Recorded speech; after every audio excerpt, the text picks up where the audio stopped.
Menurut gue Pak Prabowo tuh ngikutin zaman lah. Oke. Dalam arti memang sudah saatnya kaderisasi. Muzani kan mendapatkan tempat yang terhormat setelah itu kan. Pak Prabowo ini ingin anak-anak ideologisnya, anak-anak ideologisnya, anak-anak ideologisnya ini punya tempat baru yang memang bersama-sama dia membesarkan partai. Kan dia nggak pengen juga kemudian anak-anak ideologisnya ini tidak mendapatkan kesempatan untuk membesarkan partai kan. Prabowo justru pertanyaannya nanti after Prabowo Gerindra gimana? Gitu kan, makanya Itu PR besarnya ya Gerindra makanya ya. dipersiapkan dari sekarang. Udah Sugiono deh. Apakah kemudian Sugiono tiba-tiba atau sudah lama? Menurut gue emang disiapin aja. Ada gosip-gosip nih Bang. Ada gosip-gosip ya. Nah, ini Bang Hensat denger juga nggak nih? Katanya ini Pak Prabowo itu sebenarnya sudah mulai memikirkan terbersit nih soal masa depan Gerindra. Suatu saat suksesorku itu siapa? Katanya cuma ada 2 nama nih Bang yang dipertimbangkan, Sugiono dan Budi Jiwandono. Nah, Bang denger juga nggak itu?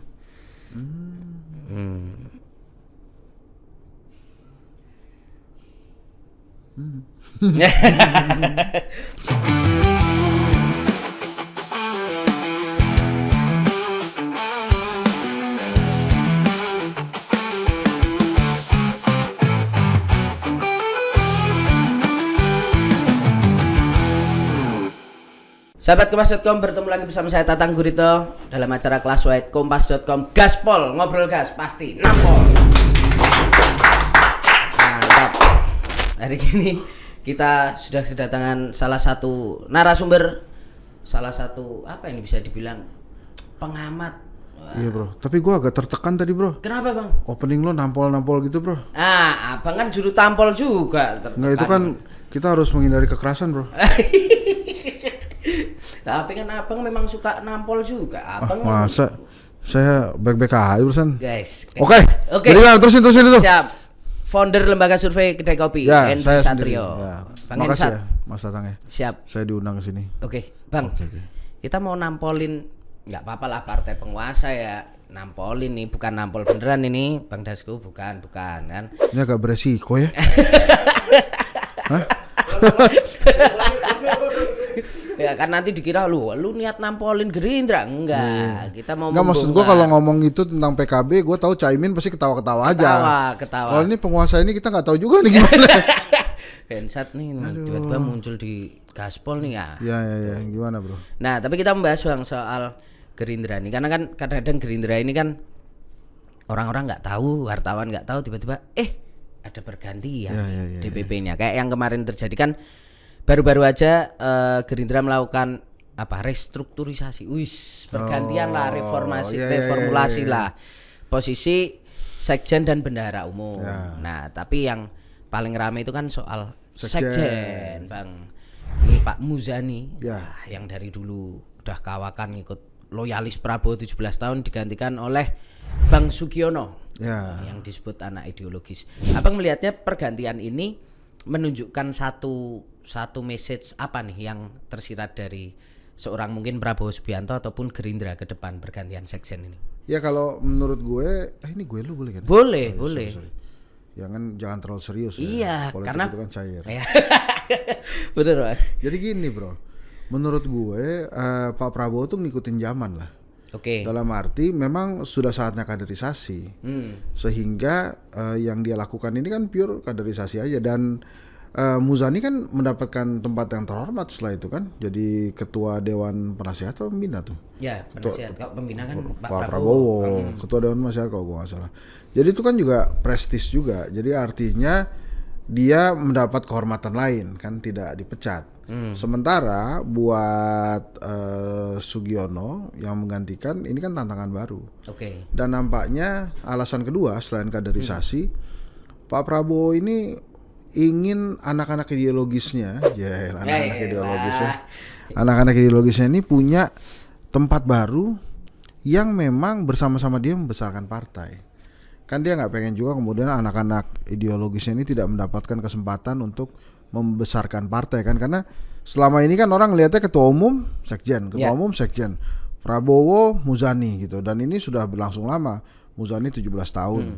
Nah, mungkin ini saatnya dia mendapatkan sosok-sosok baru yang juga dia persiapkan untuk sustainable-nya si Gerindra gitu kan. Dan itu kan terjadi kan. Ibu Mega juga kan melakukan restrukturisasi itu. Tadinya sekjennya Hasto, sekarang dia sendiri. Ya. Nah, Gitu. itu, Supaya apa kan? Supaya Ya. nanti bila waktunya tepat, mungkin dia akan berikan sekjen ini ke orang yang lain lagi. Gitu. Ya. Mungkin bisa Hasto, mungkin bisa yang ke yang lain. Tapi yang jelas, Kalau orang yang lain lagi masa balik Mas Hasto. oh iya, kan sekarang mungkin kondisinya kemarin masih agak deg-degan. Ya. Jadi udah saya dulu lah. Oke. Gitu supaya nggak terjadi deg-degan gitu. Tapi balik lagi ke Gerindra, ya memang ini justru menarik sebenarnya buat Kompas karena biasanya kan orang membicarakan partai-partai yang seksi untuk diomongin tuh. PDI Perjuangan, Golkar, PSI gitu ya. Terus kemudian PKB kali, Demokrat, PAN gitu ya. Kita ngomongin aja semua ya. Tapi ini semua jarang sekali memang kita bicara Gerindra karena potret Gerindra itu Prabowo udah gitu aja. Kalau PDI Perjuangan kan potretnya dua nih, Soekarno, Megawati Soekarno Putri. Ya. Megawati lah yang memberikan ajaran Soekarno, diberikan tubuh nih ajaran Soekarno dalam bentuk partai yang namanya PDI Perjuangan. Tapi kalau Gerindra, Prabowo. Ya Prabowo. Prabowo udah nggak ada yang lain. Jadi memang paham juga gue, mungkin orang bukan malas ngomongin ya, ingin membicarakan juga balik lagi ke Prabowo. Gue yakin banget nih dalam perbincangan kita ini tentang Gerindra, pasti gue akan balik lagi ke Prabowo. Kayak tadi kan belum apa-apa kita udah bilang anak ideologisnya Prabowo. Karena memang Gerindra ini ya adalah Prabowo. Justru pertanyaannya nanti after Prabowo Gerindra gimana? Gitu kan, makanya itu PR besarnya ya Gerindra makanya dipersiapkan dari sekarang. Udah Sugiono deh. Apakah kemudian Sugiono tiba-tiba atau sudah lama? Menurut gue emang disiapin aja. Dan Sugiono kan nggak sendiri gitu. Dalam arti kenapa gue bilang nggak sendiri, sebagai sekjen dia punya tandem dan kemudian tempat nasihat ya, kemudian masukan-masukan. Selain Pak Prabowo ada ketua harian Dasko ya. Jadi walaupun ini terjadi pergantian, menurut gue juga nggak terlalu banyak. Dan satu lagi, Muzaninya nggak kemana-mana. Muzaninya ada di situ. Jadi ya dia punya waktu untuk belajar gitu, untuk mengelola partai. Sebagai orang yang dekat bersama Pak Prabowo lama kan juga kelihatannya dia juga dipersilahkan memahami, atau memang dia sudah lama mengerti pemikiran Pak Prabowo juga gitu. Nah, tapi Bang Hensat melihat kenapa akhirnya pemilihan sekjen ini ke Sugiono. Kalau kita lihat kan ada beberapa orang yang mungkin juga punya, kalau misalnya berdasarkan dengan pergerakan politiknya, kita masih ingat bahwa zaman Pak Prabowo masih berjuang tuh sebelum menjadi presiden tuh, Fadlizon tuh permainannya di DPR tuh sana sininya keren tuh. Tag team sama Fahri Hamzah gitu-gitu kan. Terus kalau bicara soal anak biologis, walaupun ponakan ada Budi Jiwandono. Terus bahkan ada juga adiknya sendiri, Pak Hasyim kan juga ada di struktur DPP Gerindra. Kenapa akhirnya Sugiono yang dipilih? Secara politik itu apakah hanya sekedar ideologis atau sebenarnya apa yang membuat Sugiono ini jadi kartunya hidup di antara nama-nama yang lain? Karena kalau kita lihat sebenarnya orang mungkin lihat Sugiono setiap ada Prabowo ada di belakangnya dari lama tuh Bang. Tapi kan soal permainan politiknya mungkin orang nggak terlalu bisa membaca gitu. Karena lebih sering balik layar. Ya nggak bisa kebaca, mungkin lo terlalu serius. Jangan terlalu serius bro. Asik. Politik kan cair gitu. Gue aja kadang nyari serius off recordnya aja nggak ketemu ya kan. Iya, karena gini, kalau lo lihat lagi sebetulnya anak-anak ideologisnya Pak Prabowo tuh secara entah lo memperhatikan atau tidak, tapi mereka sudah mendapatkan porsi perjuangan sendiri-sendiri untuk meneruskan perjuangannya Pak Prabowo bro. Contoh Sudaryono, sekarang dapat perahu HKTI kan. Itu kan perjuangannya Pak Prabowo juga dulu. Itu kita lihat bro. Terus apa lagi? Agaraka, dia mungkin diberikan tugas memang untuk mengurusi industri telekomunikasi. Jadi Pak Prabowo ini kan memang orang yang sangat cerdas bro ya. Dan dia paham banget strategi. Maka dengan pergerakan ini sebetulnya dia mempersiapkan langkah-langkah selanjutnya gitu. Jadi seorang ahli strategi seperti Pak Prabowo tuh nggak mungkin memindahkan bidak catur tanpa memikirkan bidak mana lagi yang akan diajukan atau akan langkah elkan, langkah kudakan gitu. Langkah ya. kudakan. Jadi dia melakukan ini juga dia sudah mulai mempertimbangkan coret-coret sana sininya. Oke. Gitu. Ibarat Sintayong kenal ya? Yes. Sintayong ya. Yes. Patrick Kluivert juga kenal ya? Yes. Nah, itu keduanya kan sama. Dia sebetulnya memainkan bidak juga. Oh, si ini dimundurin ke sini, majuin ke sini, kalau nggak gol, oh yaudah. Lebih seneng pemain yang mana beda-beda Ya, gitu kira-kira ya. begitu kan, ujungnya sama gitu. Kalau udah mentok, lemparan ke dalam yang jauh kayak gitu-gitu kan. Jadi maksud saya strategi-strateginya itu sudah diperkirakan oleh Pak Prabowo. Jadi kalau kemudian si anak ideologisnya yang namanya Sugiono ini dijadikan sekjen, itu pasti dia sudah punya langkah-langkah selanjutnya tuh. Apa sih yang diharapkan dari seorang sekjen, dari seorang Sugiono menjadi sekjen itu?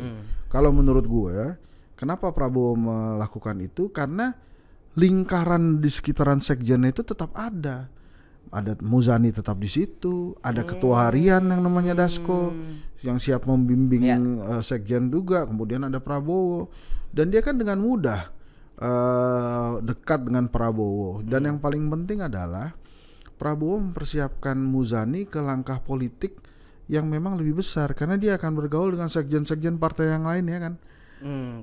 Sugiono maksudnya. Oh ya Sugiono, bahkan lu bayangin aja Sugiono ini dia sekarang sejajar sama Bu Megawati. Kan Bu Megawati sekaligus sekjen kan. Oh iya benar. Jadi dia sejajar. Merangkap ya. Jadi dia bisa ngobrol gitu bro. Jadi ini langkah yang menarik sebetulnya. Dan justru pertanyaan besarnya kan, kenapa bukan Pras? Ya. Nah misalnya gitu, kenapa bro? Nah kenapa bang? Ya enggak, kenapa, itu kan saya nanya. Oh, saya kan ya gimana ya, mungkin karena udah sesnek mungkin kan, udah ribet juga urusannya gitu. Karena memang kelihatannya dia menempatkan Pras sebagai orang dekatnya dia di lingkungan pemerintahan bro. Oke. Jadi dia udah punya bidak catur untuk lingkungan pemerintahan, Pras. Nah sekarang ada yang membesarkan partainya. Minimal itu kan dengan faktor mudanya Sugiono ini, dia bisa mengharapkan Sugiono sampai 10-20 tahun mendatang untuk mengelola partai ini kan. Siapapun nanti yang menerima tongkat estafet sebagai ketua umum menggantikan dirinya gitu. Karena kalau kita lihat juga Pak Muzani kan 17 tahun juga tuh 17 tahun bro. Jadi sekjen itu bang. Iya. Tapi ini jadi riskan nggak bang melihat Pak Muzani sendiri kan secara pergerakan udah dikenal cukup punya track record aktivisme di kelompok Muslim tuh. Ya. Pak Muzani. Pak Muzani itu kan kalau nggak salah sempat organisasi PPI. PPI. Dan kemudian ketika Sugiono kalau kita bandingkan hari ini memang akhirnya kayaknya nggak setara tuh, karena Pak Muzani memang sudah sangat kawakan sekali kan. Ini PR-nya jadi riskan nggak buat Gerindra ke depan? Karena memang kan akan ada selalu buat orang itu untuk memulai hari yang baru. Yes. Jadi kalau kita bicara sekarang Sugiono baru, nanti 10 tahun lagi kita udah bisa bilang, wah Pak Sugiono itu udah 10 tahun jadi sekjen Gerindra. Sebagai orang dekatnya Pak Prabowo mungkin lebih-lebih tuh. Jadi ya nggak apa-apa kalau sekarang kita lihat dia orang baru gitu. Tapi kan dengan beberapa episode pemilu nanti ke depannya dia akan belajar dengan sendiri. Tapi yang paling penting itu bro, sekjen itu emang orang yang dipercaya. Jadi emang nggak boleh orang lain sih. Nah Pak Muzani mungkin menerima tugas lain ya dari Pak Prabowo. Tapi kehadiran Sugiono ini menurut gue justru akan membuat Gerindra itu lebih fresh man. Karena orang baru dan kehadiran Budi Jiwandono ini kan, Budi kan juga banyak diperbincangkan gitu ya. Dia sosok yang sudah ada garis biologisnya sama Pak Prabowo, ketua umum basket tuh. Ya Perbasi. Dan jadi pengalaman organisasinya juga banyak gitu. Mungkin Thomas Jiwandono ya diberikan tugas lain gitu untuk mengelola keuangan negara mungkin ya. Lebih besar ke sana. Jadi menurut gua biasa aja sih perubahan ini gitu ya. Malah lebih fresh ya Gerindra akhirnya. Ya lebih fresh gitu kan. Yang 2 hari jadi dari anggota jadi ketua umum aja ada kan bro. Bisa ya kan. Ternyata udah ngikutin Zoom kan katanya gitu. Jadi nggak masalah karena itu seperti rumah tangga masing-masing lah bro ya. Iya. Tapi kalau melihat situasi pergantian itu terjadi sekarang tuh bang. Kalau tadi kan kalau kita lihat Pak Prabowo itu kan memang kalau Bang Hensat bilang kayak pengen membagi tuh anak-anaknya nih, ada yang di pemerintahan fokus, ada yang ngurusin partai. Bang Hensat menebak bahwa posisi sekjen itu nantinya akan membawa konsekuensi bahwa Sugiono akan di reshuffle nggak? Karena kalau kita lihat tren hari ini kan partai-partai politik itu tidak ada yang punya sekjen yang juga menjabat di eksekutif, nggak ada tuh. Ya itu sih terserah Pak Prabowo aja ya. Tapi kan sebelumnya juga Muzani juga tidak dalam kabinet gitu. Dan kan di MPR tapi Bang. Iya tapi tidak dalam kabinet kan. Tidak dalam kabinet. Jadi posisi gue mau bilang bahwa posisi sekjen ini tuh posisi yang sangat prestisius dan membutuhkan fokus gitu. Kalau kemudian Pak Prabowo mau melakukan reshuffle, itu menurut gue bukan gara-gara Sugiono jadi sekjen Gerindra, tapi sejak awal pada saat pertemuan dengan para pemret itu dia sudah mengatakan bahwa kinerja pemerintahan saya ini 6 nilainya. Masa iya presiden rela sampai tahun 2029 kinerjanya tetap 6? Kan dia pasti pengen naik jadi 7, jadi 8, jadi 9. Nah kalau kita mengacu ke sepak bola, ya pasti dia pengen ada pergantian pemain kan, yang membuat tim ini bisa secanggih Liverpool dan juara gitu, tidak seperti kelasnya MU misalnya. Ini boleh masuk ke situ nggak ya? Boleh Bang. Ya. Atau ini terlalu sensitif dibahas ya? Enggak ya, MU nggak ya, apa emang lagi sedih semua sih Bang ya. Anda apa MU ya? Yes. Jadi kalau terjadi reshuffle bro, itu sudah lama diisyaratkan oleh Pak Prabowo. Sejak pertemuan para pemret terakhir itu, dia sudah mengakui bahwa kerja pemerintahan saya nilai 6 nih. Itu udah tanda-tanda sebetulnya. Cuma masalah waktu aja. Kemudian apakah dia akan menggantikan berapa menteri, berapa wamen, itu kan terserah dia emang. Tapi sejak lama dia sudah mengisyaratkan gue akan reshuffle nih. Karena nggak mungkin kinerja pemerintahan gue 6 terus. Ya, kalau dalam konteks Sugiono ya karena urusan sekjen dan partai itu memang urusan yang berat. Memang urusan yang berat, tapi gue yakin kalau dia reshuffle nih, gue ulang lagi, itu bukan karena Sugiono yang jadi sekjen, tapi memang dia memerlukan untuk reshuffle gitu. Oh, ada satu konteks besar yang nggak hanya soal Sugiono digeser Iya, tapi memang dia pengen kinerjanya lebih oke. Tapi kan canggihnya Pak Prabowo ini sebagai seorang leaders ya, dia pasang badan tuh. Saya puas kok dengan menteri-menteri saya. Tapi di sisi lain dia bilang kinerja pemerintahan saya 6. Iya. Jadi dia nggak pengen itu kesalahannya dilimpahkan ke menteri-menterinya. Jadi kan dia sering bilang juga tuh, ya ini salah saya tanggung jawab gitu. Terutama tentang komunikasi ya. Komunikasi ini kan selalu disorot tuh oleh warga ya, termasuk terakhir itu kan isunya One Piece. Gitu ya. Udah ini nggak boleh Pak Prabowo katanya. Bang Pras Mensesnek, ternyata Pak Prabowo nggak apa-apa. Yang penting jangan disanding, nggak dibenturkan sama merah putih. Ternyata cuma kasihan sudah banyak yang trauma bro. Itu warga, gua nggak tahu nih ya. Kalau salah ya mohon maaf. Tapi nonton di media sosial tuh ada yang udah datengin aparat rumahnya suruh turun. Iya, ada beberapa turunin tuh Babinsa apa itu kan turun. Trauma kita tuh. Iya. Jadi kasihan juga tuh teman-teman kita tuh. Orang juga bingung kenapa nggak boleh tuh masang si Jelly Roger itu. Nah, tapi kalau proses regenerasi itu menurut Abang itu momentumnya tepat gak dilakukan sekarang regenerasi di posisi sekjen maupun bendum ataupun mungkin nanti struktur Gerindra menjadi yang lebih muda itu tepat banget bro, karena menurut gue sekarang itu Gerindra sedang bersiap jadi juara umum kan.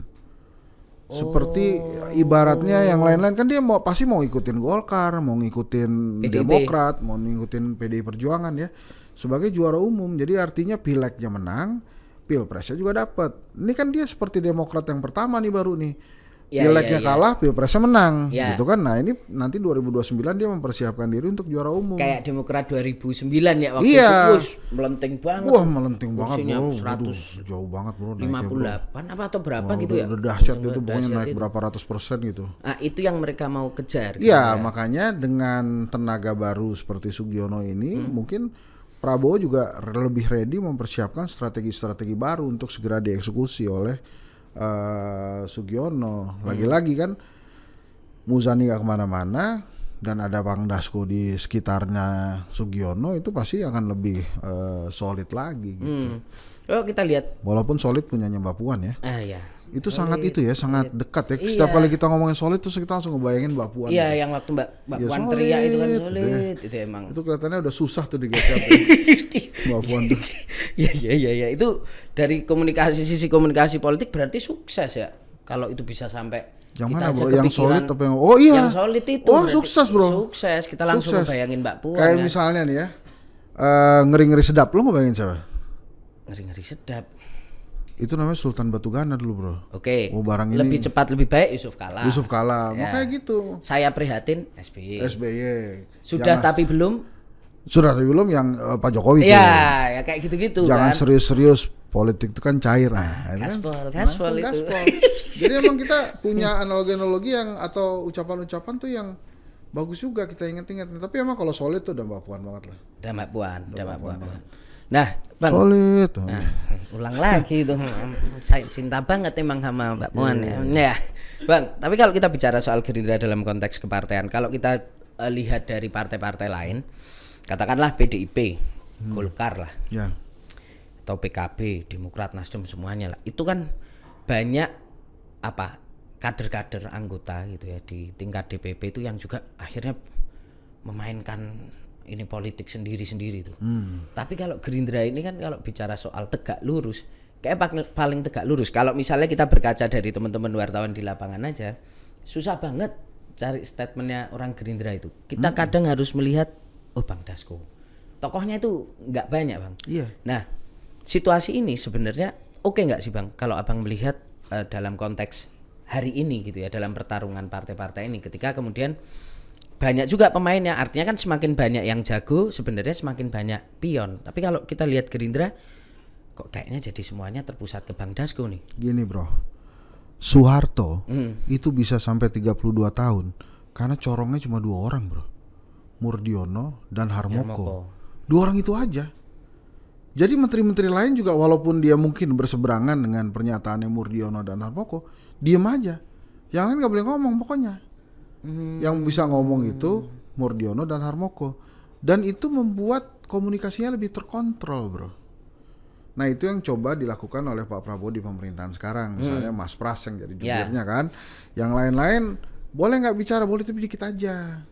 Nah Gerindra kelihatannya juga begitu. Dia mempersiapkan misalnya yang bisa bicara tentang Gerindra Bang Dasko gitu ya. Kemudian waktu itu ada Bang Muzani. Ya sekarang mungkin dengan adanya Pak Sugiono jadi Dasko dan Sugiono gitu ya. Atau ada juru bicara lain lah seperti Bang Habib ya, terus kemudian Andri Rosiade. Itu kan juga bisa jadi juru bicara, tapi kan mereka juga terbatas. Dan hal ini pun dilakukan oleh PDI Perjuangan. Untuk hal-hal yang sensitif kan Hasto waktu itu. Sekjen gitu, atau misalnya Ahmad Basarah gitu yang bicara, atau kalau tentang keuangan ya Said Abdullah. Betul. Jadi memang ada porsi-porsinya. Di Nasdem pun begitu, sekjen yang bisa bicara. Sekali-sekali Bang Victor Leskodat gitu kan. Tapi yang lain-lain kan enggak juga. Jadi memang dibuat seperti itu. Demokrat bahkan lebih ekstrim lagi. Yang bicara itu kalau nggak ketum si Herzaki kan. Iya cuma 2 itu. Cuma 2 itu gitu. Nah itu justru lebih terkontrol dan nggak kemana-mana isunya, Bro. Kecuali misalnya narasumber gitu ya. Nah itu mungkin udah di brief. Tapi kalau hal-hal yang sifatnya doorstop kan pasti ujung-ujungnya balik lagi tegak lurus ke Prabowo ya. Ya Dasko biasanya yang bicara gitu ya, atau ya Ahmad Muzani waktu jadi sekjen. Jadi itu wajar banget. Justru kalau semuanya jadi jubir itu agak kebingungan, Bro. Misalnya PSI waktu itu banyak banget kan jubirnya kan. Nah ini juga membingungkan gitu. Nah sekarang belum kelihatan nih, baru Mas Kaisang aja yang bicara mewakili partai ya. Yang lain ya rata-rata sama, di PKB juga demikian gitu ya. Semua partai saya rasa begitu deh. Memang apa yang dilakukan oleh Pak Soeharto ya dalam komunikasi politik itu nampaknya memang mulai diikuti oleh banyak orang karena sudah terbukti bener gitu. Kalau misalnya itu nanti jadinya terkanalisasi, terfokus, itu lebih aman ya daripada memicu orang offside atau nanti ini publik dan gitu ya. Gini, kalau lebih banyak jubir juga kadang-kadang dia akhirnya terjebak dengan omongan-omongan yang sangat standar gitu ya dan sangat normatif. Gitu. Akhirnya kan Kompas.com yang biasanya menginginkan pemberitaan yang lebih dalam, yang beda, kan malas juga kalau ya ini orang normatif banget ngomongnya. Iya, gitu. benar. Semua dilakukan demi kesejahteraan rakyat. Ya apa gitu. Viewsnya kan, apalagi gitu. Ini Koperasi Merah Putih sudah diluncurkan. Ini apa tujuannya? Ya demi kemakmuran. Iya benar, tapi apa setelah itu kan? Nah, kalau normatif gitu kan juga buat masyarakat biasa banget. Nah, dengan adanya orang-orang dekat Pak Prabowo yang tegak lurus sama Pak Prabowo seperti Dasko, Sugiono, ini sebetulnya kita lebih bisa memahami Gerindra gitu. Dan apa yang dilakukan Gerindra ya udah kita taunya ya dari orang-orang yang memang berhak bicara ini gitu. Karena kalau kita lihat orang-orang ini tuh memang orang-orang yang kayaknya langsung bisa mendapatkan akses atau sering berbincang dengan Pak Prabowo ya. Artinya kan kadang-kadang kalau di sekitar presiden itu kan orang ada yang dapat info baru coba apa bang, ini kayaknya Pak Prabowo maunya apa ya. Kalau orang-orang ini terutama Sugiono kan dulu juga sekretaris pribadi ya kayaknya. Iya. Dia punya akses juga untuk langsung gitu ya. Dan the important thing is nggak apa-apa ya bro ya, Yes, pakai bahasa Inggris yes. gitu ya. Itu dia diperbolehkan bicara sama Pak Prabowo. Jadi kalau nggak diperbolehkan bicara in the name of Prabowo dan partai, katanya dia juga nggak berani bicara. Itu makanya wajar kalau kemudian untuk hal-hal yang penting, yang sensitif, itu kan biasanya Dasko bicara. Karena memang dia tegak lurus sama Pak Prabowo dan Pak Prabowo percaya gitu. Waktu itu Muzani, ya sekarang gilirannya Sugiono mungkin. Gitu. Misalnya kayak Angga Raka, Ya. itu kan deket juga sama Pak Prabowo. Ya. Cuma kan kita nggak pernah lihat dia mewakili Gerindra atau mewakili Pak Prabowo kan, karena mungkin tugasnya berbeda. Nggak tentang ngomongin substansi itu gitu ya. Ya, tugasnya berbeda. Jadi ya wajar sih menurut saya, namanya partai politik juga begitu gitu kan. Ada gosip-gosip nih bang. Ada gosip-gosip ya. Nah, ini Bang Hensat denger juga nggak nih katanya ini Pak Prabowo itu sebenarnya sudah mulai memikirkan terbersit nih soal masa depan Gerindra suatu saat suksesorku itu siapa. Katanya cuma ada 2 nama nih bang yang dipertimbangkan, Sugiono dan Budi Jiwandono. Abang denger juga nggak itu?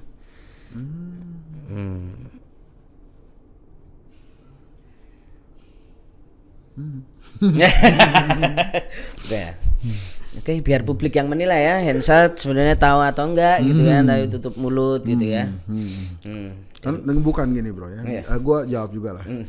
Jadi kalau kemudian seorang ketua umum mempersiapkan calon penggantinya, itu bisa jadi dia mempersiapkan beneran, bisa juga enggak. Oke. Gitu. Jadi artinya kalaupun desas-desus beredar, bisa aja itu desas-desus itu benar atau tidak. Ya dipersilahkan publik, dan kemudian sampai satu saat nanti kejadian ya baru publik mengakui itu. Tapi bro, so far selain Golkar dan PKS ya, yang memang sistemnya sangat terbuka, siapa aja boleh jadi ketua umum, siapa aja boleh jadi presiden partai, itu nampaknya partai-partai yang didirikan atau mengkultuskan atau membawa ketokohan seseorang itu biasanya akan menurun kepada tokoh-tokoh yang punya aliran darah di darahnya. Oh, biologis. Contohnya misalnya SBY itu Yes, AHY. SIY bro. Itu bahasa Inggrisnya bro ya. Iya. Itu juga salah bro. AHY ya. AHY. Ya. Tapi kalau bahasa Indonesia kita singkat aja jadi AHY gitu Ya. bro. Benar. Nah itu kan juga satu darah bro. Ya. Dan kalau gitu tuh biasanya nggak ada yang protes bro. Nggak ada yang protes. Nggak ada yang aman. protes karena emang dia adalah anaknya gitu. Dan itu pun terjadi kan. Megawati kan sekarang tinggal Nanan atau Puan. Ya. Atau kalau mau agak-agak out of the box, Bu Mega ya Tatam yang nomor 1 kan, yang sangat mirip Surya dengan Bung Paloh Karno ada itu. Prananda juga. Surya Paloh udah ada siapa. Prananda, mulai langsung Muhaimin Iskandar yang mungkin nggak ke anaknya itu ya, agak bingung. Iya, masih bingung. Makanya dipilih terus itu. Iya, masih di situ tuh Cak Imin tuh. Kelihatannya dia mesti jadi ketua PBNU dulu bro, baru PKB-nya lepas itu. Itu kayaknya susah juga itu. Kita mau ngomongin itu, bro. Proses yang panjang kayaknya ya. Tapi nanti kalau Caimin jadi ketua PBNU, kira-kira ketua PKB-nya siapa bro ya? Ketua PKB itu menarik tuh bro. Belum Siapa kepikiran tuh yang juga kita- ya. Ya. Mungkin kita perlu bahas itu juga ya. Pas PKB juga. Kalau menurut lo, Caimin mau nggak jadi ketua umum NU bro, PBNU? Demi memperbaiki lingkungan kayak mau. Iya bro, karena menurut gue kalau Caimin jadi ketua umum PBNU, itu konstituen pemilihnya nambah bro, bukan cuma PKB doang, tapi ada NU. Ada NU. Jadi gua rasa nggak dia mau kepecah-pecah tuh. ya. Iya, jadi gua Iya. rasa dia mau tuh. Kayaknya mau tuh ya. Nanti Nah, siapalah ini yang jadi bisa ketua nih. PBNU nanti terserah Caimin lah ya, gitu kan? Nah, ya. Oke. Ini agak belok sih. Enggak. Jadi balik lagi ke Gerindra, kalau kemudian ada nama Budi Jiwandono, ya, Budi Jiwandono itu kan anak ideologis dan biologis, Ya. gitu lah ya. Ponakan. Ponakan ya, ada darahnya Pak Prabowo. Kalau Sugiono ini anak ideologis. Yang mana yang akan ditempatkan orang Indonesia kalau ditanya itu biasanya looks dulu bro. Oke. Jadi tampilan. Penampilan Mas Budi ini oke. Sugiono juga oke. Jadi kedua-duanya ini masuk gitu ya. Jadi ntar tinggal dipilih aja. Kalau dua-duanya oke kan berarti pilihannya ini mau biologis atau ideologis atau punya dua-duanya. Yang paling punya dua-duanya kan Mas Budi gitu. Tapi bisa juga yang lain lah, kan banyak yang lainnya. Ada Thomas juga pakai Wandono. Gitu lah bro ya. Tapi kalau Bang Hensat memang melihatnya biologis itu ya pasti kelihatan deh. Iya karena memang begini sih. Teori politiknya Henry Satrio nih ya. Yes. Kalau partai politik punya tokoh besar, biasanya tokoh besar itu lebih besar dari partai politiknya. Contoh, SBY itu lebih besar dari Demokrat. Megawati Soekarno Putri itu lebih besar dari PDI Perjuangan. Sama, Prabowo Subianto itu lebih besar dari Gerindra. Makanya mereka jadi tokoh-tokoh eksekutif. Partai-partai yang tokoh-tokohnya tidak lebih besar dari partainya, itu pasti gagal jadi eksekutif. Pasti gagal jadi eksekutif. Nama Gus Dur itu kan lebih besar dari PKB kan? Ya. Makanya dia berhasil. Ya. Jadi selama partai-partai politik itu tidak punya tokoh yang melebihi atau lebih besar dari nama partainya, lebih baik ikutin cara Golkar. Terbuka bisa. Gitu ya. Main kuat-kuatan duit boleh, kuat-kuatan otak boleh, kuat-kuatan jaringan boleh, tapi terbuka gitu. Karena kalau lo belum besar itu susah. Nah, misalnya kayak PKS gitu ya. Kenapa dia nggak punya tokoh besar? Karena ada aturan di PKS. Pada saat Anda punya keinginan, ingin aja, nggak boleh. Jadi, harus ditentukan grassroots ya. Harus ditentukan grassroots. Makanya menurut gua PKS tuh seumur-umur. Kalau dia masih caranya gitu, masih malu-malu gitu ya, nggak mempersilahkan seorang yang punya keinginan jadi besar, itu dia nggak akan pernah bisa masuk eksekutif. Jadi lo mau jungkir balik gimana, nggak akan ada wakil presiden, calon wakil presiden dari PKS.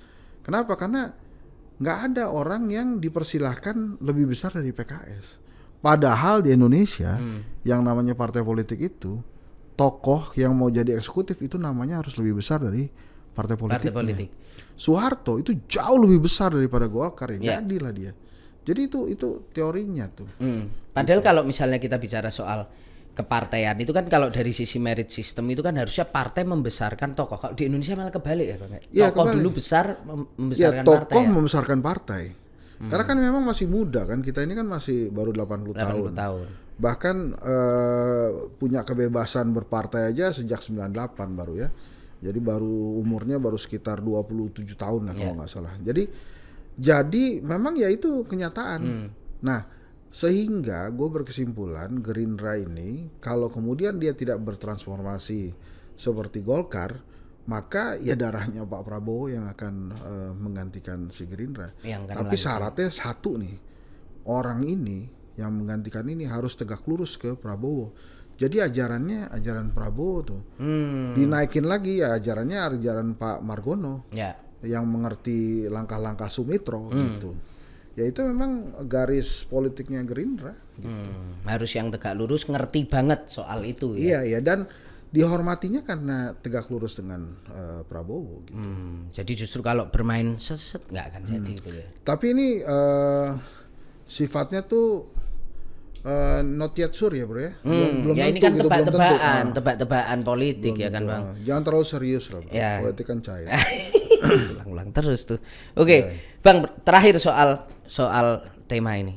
Katanya tadi soal memikirkan suksesor pengganti itu ada gosip-gosip juga Pak Prabowo itu sebenarnya memikirkan itu ketika dia masih jadi presiden. Artinya dia pengen proses regenerasi itu tuh terjadi ketika dia masih presiden.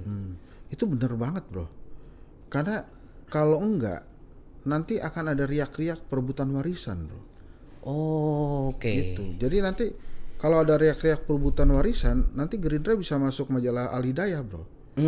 Akibat rebutan jabatan, gitu-gitu loh. Yang gitu-gitu. Jadi justru makanya kan Ibu Mega sendiri pun banyak yang menyarankan harusnya kaderisasi kursi ketua umum itu dilakukan pada saat dia masih sehat supaya tidak terjadi gontok-gontokan gitu ya, dan partainya aman sejahtera gitu. Kalaupun mau beralih ke arah partai lebih terbuka ya zamannya pas dia ada. Jadi dia bisa mengarahkan. Nah, nampaknya Prabowo juga ke sana gitu. Dia lebih pingin tongkat estafet ini dilakukan pada saat dia menyaksikan, sehingga tidak ada riak-riak. Dia contoh Pak SBY lah. Sampai hari ini kan apapun itu AHY, udah nggak ada Ibas. Ibas juga oke aja, saya di legislatif aja lah. Karena Pak SBY masih posisinya walaupun sudah nggak jadi presiden masih sehat, masih bisa mengawal lah ya. Oh, mengawal. Iya, mengawal. Ya, melukis juga always lah. Saya pikir mau langsung masuk ke hobinya beliau gitu. Iya, kalau itu memang luar biasa sih, Bang.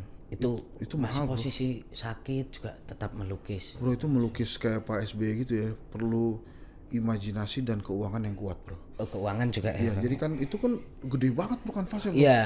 Itu salah naruh pohon aja tuh. Iya. Jadi buyar semua tuh. Iya, ganti kanvas, iya. Itu canggih loh, bro. Maksud gue segitu gede dia bisa gambar gunung indah gitu, cakep juga loh. Cakep. Jago. Emang bakat, Bang, melukis. Emang bakat ya. Pak Jokowi kenapa nggak ngikutin gitu ya, melukis gitu? Oh, Pak Jokowi sepak bola juga bisa kan, Bang, kan beda bakat. Sepak bola, iya kan ada banyak tuh kan waktu zaman periode kedua tuh sepak bola di mana, sepak bola di mana. Tapi dia sekarang nggak main sepak bola kelihatannya, bro. Nah, justru anaknya kemarin yang dibantu kiper tuh, bro. Ah iya, itu bukan dibantu kiper, Bang. Memang respon kipernya terlalu lambat. Terlalu lambat ya. Terlalu lambat. Saya lihat golnya Mas Gibran tuh memang murni dari kehebatan tendangan dia seperti itu. Van Persie saya lihat. Ya, oke, Bang, kita ini politisi yang lain loh, Bang, ngomong bahwa Bang Dasko bahkan mereka mengatakan waktu itu jelang-jelang Pilpres lah aku dapat cerita itu. Bang Dasko ini paling jago sekarang. Ini kalau menurut Bang Hensat, jagonya Bang Dasko ini apa sih? Kalau menurut gua rumusan dia satu doang tuh, bro. Ini gue sebagai pengamat ya, gue ngeliat ya. Dia tuh tegak lurus loyalisnya Pak Prabowo banget aja. Dia kan bareng Pak Prabowo tuh dari tahun 90-an ya kalau gua nggak salah. Jadi dia memahami betul tuh. Mungkin Pak Prabowo batuk dia juga ngerti tuh maksudnya apa tuh. Oke, batuk sekali. Ini maksudnya apa? Kayak gitu. Paling menarik memang dia ini seperti ada terus gitu. Dan orang paham bahwa dia ini karena dekat dengan Pak Prabowo, bisa berkomunikasi langsung dengan Pak Prabowo, bisa dianggap bisa menjadi penyambung antara legislatif, eksekutif dan rakyat. Contoh misalnya. Nah, kalau soal fleksibilitas, Bang, Bang Dasko ini kayaknya memang bisa masuk kemana-mana ya. Pak Surya Paloh kan sempat menyinggung ini rising star. Terus kemudian PKS aja waktu itu di acaranya PKB itu kan meminta jadi tarik lah kita gitu. Terus terakhir sama Bu Mega ketemu juga Bang Dasko. Tahu nggak kenapa Dasko itu menurut gue secara politik dia diterima sama semua pihak? Ya, kenapa tuh, Bang? Karena dia dianggap oleh banyak pihak bukan ancaman. Dia nggak punya pretensi apa-apa. Jadi dia ketemu Bu Mega, ya Bu Mega ngelihatnya ini adalah the messenger dari Pak Prabowo.